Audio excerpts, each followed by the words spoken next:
Assalamualaikum, selamat sejahtera. Tan Chan Hao, ia bagi ke Mama. Waalaikumsalam. Mak, kenapa kau Mama ni? Saya ingin maklumkan bahawa saya telah tertinggal van sekolah saya. Jadi saya ingin meminta bantuan Mama untuk menjemput saya di sekolah. Hei, tertinggal van lagi? Kau pergi melepak dengan kawan kau Kenyataan itu tidak benar, Mama. Kerana punca saya tertinggal van sekolah adalah kerana guru mata pelajaran kelas saya tadi tidak membenarkan kami pulang dan melepaskan kami lewat untuk balik ke sekolah.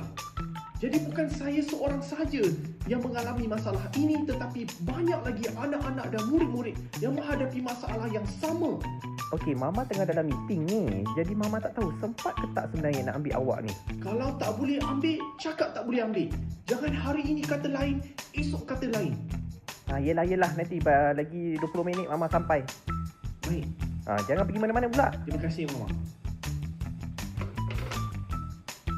Dah lagi Mama aku ambil. Kau relax je.